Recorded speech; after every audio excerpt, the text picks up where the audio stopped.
നമുക്ക് കോട്ടയത്തേക്ക് പോകാം വളരെ പെട്ടെന്ന് തന്നെ. കാരണം അവിടെ തലയോലപ്പറമ്പിൽ ബിന്ദുവിന്റെ സംസ്കാരം ഇന്ന് നടക്കാനിരിക്കുന്നു. ഇപ്പോൾ ഭർത്താവ് വിശ്രുതൻ മാധ്യമങ്ങളെ കാണുകയാണ്.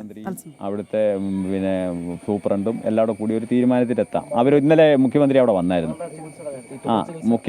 മുഖ്യമന്ത്രി ഇന്നലെ അവിടെ വന്ന് എന്നെ കാണാനൊന്നും വന്നില്ല. അവിടെ കണ്ട് വന്നേ, അവിടെ രണ്ട് പരിപാടി ഉണ്ടായിരുന്നു പുള്ളിക്ക്. അവിടെ വന്നപ്പോൾ ഈ സംഭവമൊക്കെ അറിഞ്ഞ്, അപ്പോൾ ഇവരിന്നലെ ഇവിടെ CPM-ൻ്റെ ആൾ വന്ന് ഇവിടെ വന്ന് വീട്ടിൽ വന്ന് പറഞ്ഞ്. അപ്പോൾ അനിൽകുമാർ സാറാണ് പുള്ളിക്കാരി ചാനലിൽ വരുന്നത്. പുള്ളി വന്ന് പറഞ്ഞ് ഇതാണ് കൊച്ചിൻ്റെ ചികിത്സയുടെ കാര്യം, ഓപ്പറേഷനൊക്കെ നമുക്ക് ഉടനെ ചെയ്യാം, അത് നിങ്ങളുടെ സൗകര്യത്തിൽ ചെയ്യാം, ബാക്കിയുള്ള കാര്യങ്ങൾ ഞങ്ങൾ മുന്നോട്ട് വെച്ചിരിക്കുക, അത് എന്താണെന്ന് വെച്ചാൽ അതിന് വേണ്ട കാര്യങ്ങൾ ചെയ്യാമെന്ന് അവർ പറഞ്ഞു. ഞങ്ങൾ പറഞ്ഞ് അങ്ങനെ ആയിക്കോട്ടെ, നമുക്ക് എന്നതിനാണ്, നമുക്ക് പോകാനൊക്കെ ഇല്ല, പോയില്ലയോ. പിന്നെ ബാക്കിയുള്ള കാര്യങ്ങളൊക്കെ തീരുമാനിക്കേണ്ട ഒരു മനുഷ്യത്വം ഉണ്ടെങ്കിൽ ബാക്കിയുള്ള കാര്യങ്ങൾ ഉടനടി അതിനൊരു ഓർഡർ കൊടുക്കും, അല്ലയോ? ഉടനടി ഒരു ഓർഡർ കൊടുക്കും. അല്ലെങ്കിൽ ഇല്ലയോ, ഒരു ജീവൻ പോകുമ്പം അതിൻ്റെ കൂട്ടത്തിൽ നിൽക്കണം സർക്കാർ. അതിൻ്റെ കൂട്ടത്തിൽ ഞങ്ങളെ ഈ കണ്ടില്ലയോ, ഞങ്ങളെങ്ങനെ വലിയ ധനസ്ഥിതിയുള്ള ആൾക്കാരാണ്. സർക്കാർ അതിൻ്റെ കൂട്ടത്തിൽ നിൽക്കണം, അവർക്ക് വേണ്ട കാര്യങ്ങൾ ചെയ്യണം. ചേച്ചിയുടെ വരുമാനത്തിനുണ്ട്. ഇപ്പം ഇന്ന് 2 ദിവസം കഴിഞ്ഞിട്ട് ഇത് ഏതാ 2 ദിവസം കഴിയുമ്പോൾ ഈ നിങ്ങളും പോയി ഞങ്ങളും പോയി, ഏറ്റവും അവസാനം ഞാനും എൻ്റെ 2 കുഞ്ഞുങ്ങളേ ഉള്ളൂ. അതുണ്ടാവരുത് അവിടെ. അപ്പോൾ അതിനകത്ത് ഒരു ശാശ്വത പരിഹാരം ഉണ്ടാവണം, സർക്കാരിൻ്റെ ഭാഗത്തുനിന്ന് തീർച്ചയായും ഉണ്ടാവണം. ഇല്ല, ആരും വിളിച്ചില്ല.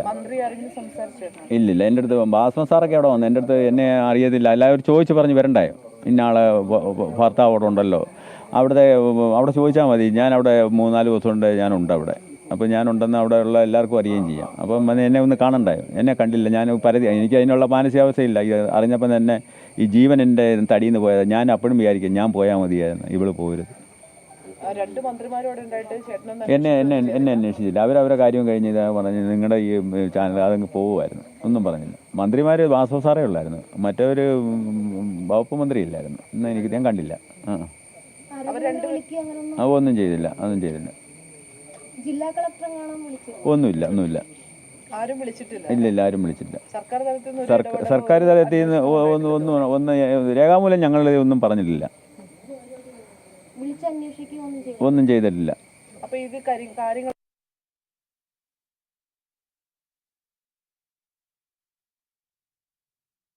ആശുപത്രിയായിട്ട് ബന്ധപ്പെട്ട് നടത്തിയതെന്ന് എനിക്ക് തോന്നുന്നു. മറ്റേ പോസ്റ്റ്മോർട്ടം ബാക്കിയുള്ള കാര്യങ്ങളൊക്കെ ആശുപത്രിയായിട്ട് ബന്ധപ്പെട്ട് നടത്തിയതാണ് അന്ന് എനിക്ക് തോന്നുന്നു.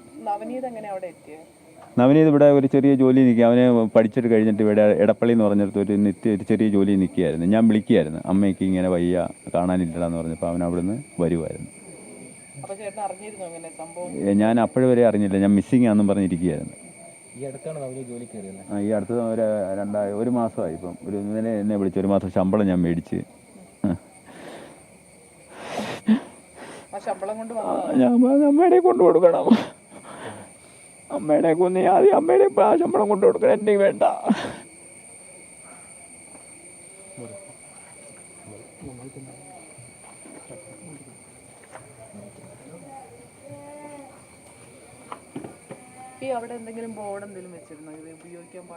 ഒന്നുമില്ലെന്നേ, അവിടെ അവർ ഉപയോഗിച്ചുകൊണ്ടിരുന്നേ. ഞാനുണ്ടല്ലോ, 4 ദിവസം കൊണ്ട് ഞാനുണ്ട്. എൻ്റെ കാര്യം പോയിട്ട് ഞാൻ വേറെ പറയാമെന്ന് പറഞ്ഞു. അവിടെ കിടക്കുന്ന ആൾക്കാരുണ്ടല്ലോ, അവരുടെ റിപ്പോർട്ട് വന്നിട്ടുണ്ടല്ലോ. അവർ പറഞ്ഞല്ലോ, ഇന്നലെ ചാനലുകാരെടുത്ത് പറഞ്ഞല്ലോ, ഞങ്ങൾ എത്ര ദിവസം കൊണ്ട് ഇവിടെ കിടക്കുക, നനച്ച് കുളിക്കുന്ന ഒരു ബാത്റൂമാണ്.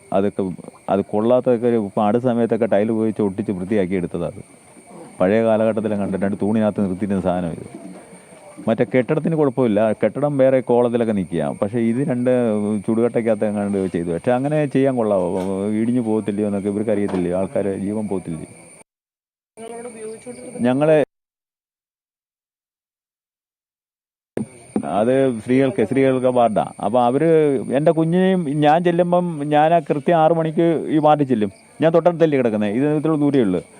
ഞാൻ സിസ്റ്റർ അടുത്ത് ചോദിച്ചിട്ട് ഫോൺ വിളിച്ചിട്ട് അവളെ വരുത്തുന്നത്. ഞാൻ പറഞ്ഞു കാപ്പിക്ക് മേടിക്കട്ടോ എന്ന് ചോദിക്കും ബിന്ദുവിൻ്റെ അടുത്ത്. അന്നേ അണ്ണം പോയി മേടിച്ചുകൊണ്ട് വരാൻ പറഞ്ഞു. ഞാൻ പോയി ഔട്ട് സൈഡിൽ നിന്ന്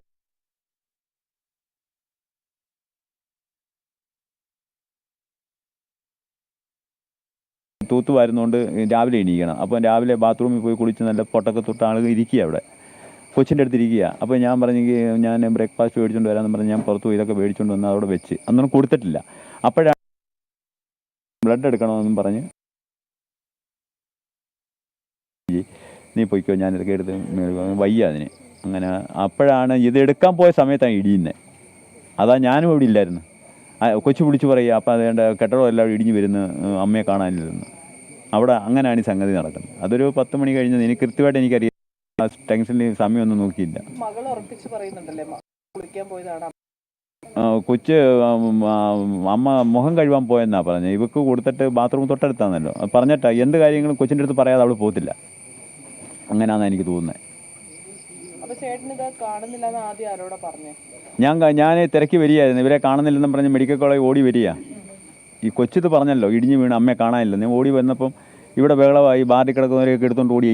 ഇവർ പറയുന്ന ഉപയോഗശൂന്യമായ ബാറിൽ കിടക്കുന്ന ആൾക്കാരെ എടുത്തുകൊണ്ട് ഓടുക. അപ്പോൾ ഞാൻ അവരുടെ അടുത്ത്, അപ്പോൾ എനിക്ക് പരിചയമുള്ള 2-3 പേരുണ്ട് അവിടെ കിടന്നത്. അവരുടെ അടുത്ത് ചോദിച്ചു എൻ്റെ മോളെ കണ്ടോന്ന് ചോദിച്ചപ്പോൾ പറഞ്ഞു ഇതുപോലെ അവിടെ ഇരിപ്പുണ്ടെന്ന് പറഞ്ഞു. അങ്ങനെ പോയി കാണുമായിരുന്നു. അന്നേരം കൊച്ചു പറഞ്ഞ് അമ്മയെ കാണാനില്ല. അന്ന് വരെ ഞാൻ മിസ്സിങ് ആണെന്നും പറഞ്ഞിരിക്കുക. ഈ സമയത്ത് ഓടിയ കൂട്ടത്തിൽ എൻ്റെ കൊച്ചും ബിന്ദുവും പോയെന്നും പറഞ്ഞിരിക്കുകയായിരുന്നു. പക്ഷേ അത് ഇതിൻ്റെ അടിയിലാണെന്നുള്ള കാര്യം എനിക്കറിയത്തില്ലായിരുന്നു. കെട്ടിടത്തിൻ്റെ അടിയിൽ അവർ പിന്നെ പൊക്കി എടുക്കുമായിരുന്നു. ഞാൻ പറഞ്ഞായിരുന്നു. അവർ പറയുന്നത് കാഷ്വാലിറ്റി പോയി നോക്കാൻ പറഞ്ഞു. അവിടെ ഇവിടുന്ന് ഓടിച്ചു വിട്ട ഇവിടുന്ന് കൊണ്ടുപോയ ആൾക്കാരെ അവിടെ ഉണ്ടെന്ന് പറഞ്ഞു കാഷ്വാലിറ്റിയിൽ.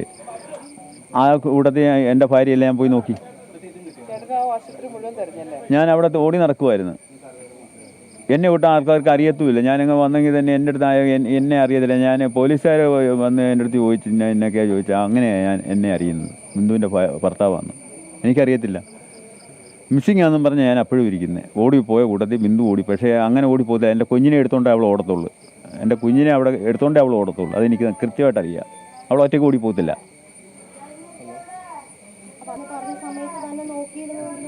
തീർച്ചയായും ചിലപ്പം ജീവൻ രക്ഷിക്കാമെന്ന് എനിക്ക് തോന്നുന്നു. പക്ഷേ അന്നേരം അവർ ഒന്നുമില്ലെന്നും പറഞ്ഞ് നിൽക്കുക അതിൻ്റെ അടിയിൽ. ആരും പോയിട്ടില്ലെന്ന്. തീർച്ചയായും അത് തന്നെ. അങ്ങനെ ആയെന്നാണ് എനിക്ക് തോന്നുന്നത്. അവരുടെ ഭാഗത്തു നിന്ന് തെറ്റില്ലാതെ വരുത്തണമല്ലോ. അതുകൊണ്ടായിരിക്കും അവരങ്ങനെ പറഞ്ഞതെന്ന് എനിക്ക് തോന്നുന്നു. 2.25 മണിക്കൂർ അതിൻ്റെ അടിക്ക് കിടക്കുമായിരുന്നു.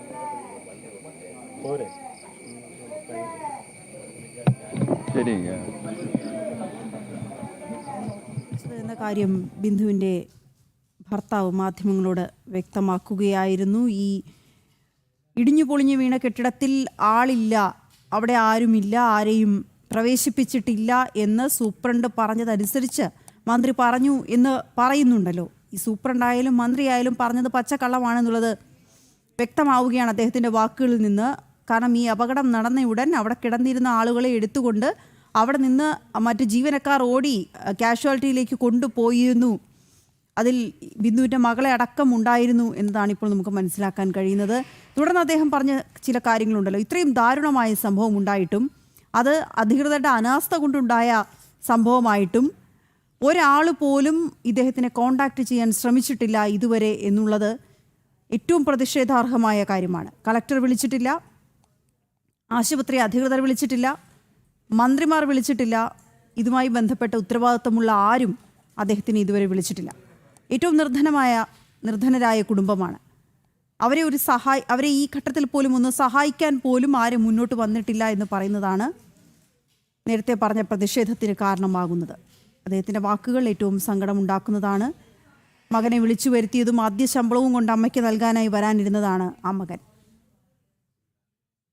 ഇപ്പോൾ ബിന്ദുവിൻ്റെ മൃതദേഹം അല്പസമയത്തിനകം ഈ വീട്ടിലേക്ക് കൊണ്ടുവരും. 11 മണിയോടുകൂടിയാണ് സംസ്കാരം നടക്കുക. രേഷ്മ ചേരുന്നുണ്ട് വിവരങ്ങളുമായി. രേഷ്മ, 2 കാര്യങ്ങളാണ്. ഒന്ന്, എന്ത് സംഭവിച്ചു എന്ന് അദ്ദേഹം കൃത്യമായി പറയുന്നു. അനാസ്ഥയുടെ നേർചിത്രം അദ്ദേഹത്തിൻ്റെ വാക്കുകളിലുണ്ട്. അത് അദ്ദേഹത്തിനോട് പറയേണ്ട സമയമല്ലായിരുന്നു, അദ്ദേഹം പറയുന്നത് കേൾക്കേണ്ട സമയമായിരുന്നു നമുക്കുണ്ടായിരുന്നത്. അത് നമ്മൾ കേട്ടു. പക്ഷേ അതിനുശേഷം നമുക്കറിയാം, അദ്ദേഹം പറഞ്ഞ വാക്കുകളിൽ നിന്ന് തന്നെ ഒരുപക്ഷെ കളക്ടറിൽ നിന്ന് നടത്താൻ പോകുന്ന അന്വേഷണത്തിൻ്റെ എല്ലാ വിവരങ്ങളും ഉണ്ട്. മറ്റൊന്ന്, ആരും ഇതുവരെ ഉത്തരവാദിത്തപ്പെട്ട ആരും അദ്ദേഹത്തിന് വിളിച്ചിട്ടില്ല എന്ന് പറയുന്ന കുറ്റകരമായ അനാസ്ഥ. വിവരങ്ങൾ രേഷ്മ.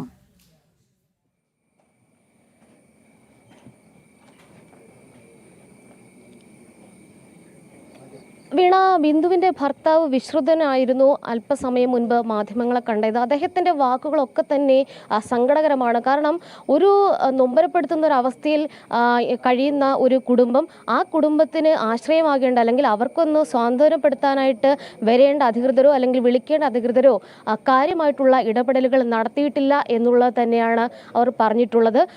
പ്രധാനമായിട്ടും ഇന്നലെ ഈ സംഭവം നടന്നതിന് ശേഷം ഒരു മുഖം രക്ഷിക്കൽ ഇടപെടൽ മാത്രം, അല്ലെങ്കിൽ മുഖം രക്ഷിക്കാനായിട്ടുള്ള ഒരു രീതി, സമീപനം തന്നെയാണ് അധികൃതരുടെ ഭാഗത്തുനിന്നും ഉണ്ടായത്.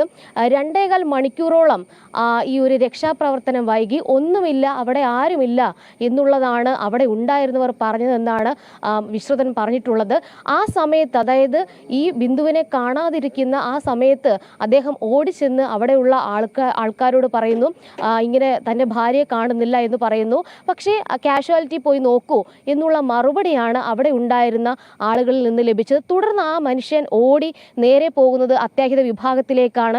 അവിടെയും ബിന്ദുവിനെ കാണുന്നില്ല.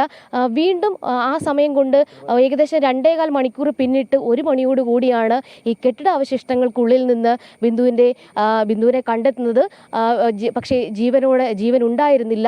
ഈ 2.25 മണിക്കൂർ കൃത്യമായിട്ടുള്ള ഒരു ഇടപെടലോ നടപടിയോ അധികൃതരുടെ ഭാഗത്തു നിന്നും രക്ഷാപ്രവർത്തനം എന്നുള്ള രീതിയിൽ ഉണ്ടായിരുന്നുവെങ്കിൽ ഒരുപക്ഷെ ഇന്ന് നമുക്ക് ബിന്ദുവിനെ പരിക്കുകളോടെങ്കിലും കണ്ടെത്താൻ സാധിക്കുമായിരുന്നു. ഈ ഒരു കുടുംബത്തിന്, ഈ കാണുന്ന പകുതി പണി പൂർത്തിയായ വീടിൻ്റെ അത്താണിയായിട്ടുള്ള വ്യക്തിയാണ് അധികൃതരുടെ അനാസ്ഥ മൂലം ആ ജീവൻ നഷ്ടപ്പെട്ടിരിക്കുന്നത്.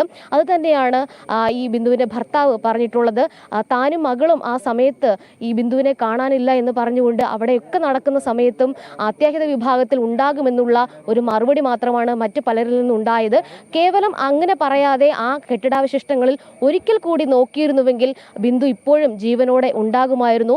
അതുമാത്രവുമല്ല, ഈ മരണം സംഭവിച്ചതിന് ശേഷം കാര്യമായിട്ടുള്ള ഇടപെടലുകളോ നടപടിയോ അധികൃതരുടെ ഭാഗത്തൊന്നും ഉണ്ടായില്ല. 2 മന്ത്രിമാർ അവിടെ വന്നിരുന്നു. പക്ഷെ അവരൊന്നും തന്നെ കൃത്യമായിട്ട് തന്നോട് സംസാരിക്കുവാനായിട്ടോ ഈ കുടുംബത്തിൻ്റെ സങ്കടം അതെന്താണെന്ന് അവരുമായിട്ടൊന്ന് സംവദിക്കാനായിട്ടോ ഈ അധികൃതർ തയ്യാറായില്ല എന്നുള്ളതാണ് സങ്കടകരമായിട്ടുള്ള മറ്റൊരു കാര്യം. കുറ്റകരമായിട്ടുള്ള അനാസ്ഥയെന്ന് നമുക്കതിനെ വ്യാഖ്യാനിക്കേണ്ടി വരും വീണ.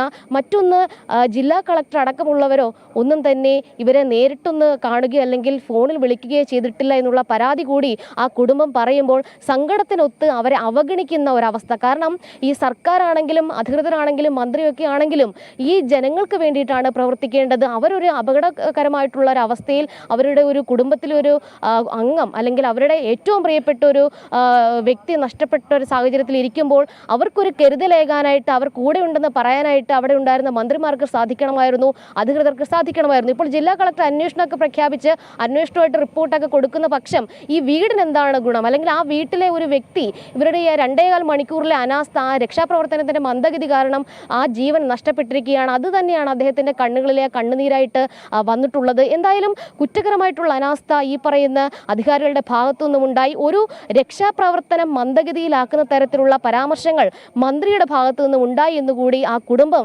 വെളിപ്പെടുത്തുകയാണ്. എന്തായാലും ആ കുടുംബത്തിനെ തിരിഞ്ഞു നോക്കാനായിട്ട് ഈ അധികൃതർ തയ്യാറായിട്ടില്ല എന്നുള്ള ആക്ഷേപം കൂടി അവർ ഉന്നയിക്കുമ്പോൾ എത്രത്തോളം ഭീതിതമായിട്ടുള്ള ഒരവസ്ഥയാണ് കേരളത്തിലുള്ളത് എന്നുകൂടി മനസ്സിലാക്കണം. കാരണം അധികൃതരുടെ അനാസ്ഥ മൂലം ഒരു കെട്ടിടം, ഒരു ഉപയോഗശൂന്യമായിട്ടുള്ള കെട്ടിടം എന്നിവർ പറയുമ്പോഴും ആ തൊട്ടപ്പുറത്ത് തൊട്ടു ചുവനോട് ചേർന്ന് ഒരു വാർഡ് പ്രവർത്തിച്ചിരുന്നു. അവിടെ നിരവധി രോഗികൾ ഉണ്ടായിരുന്നു.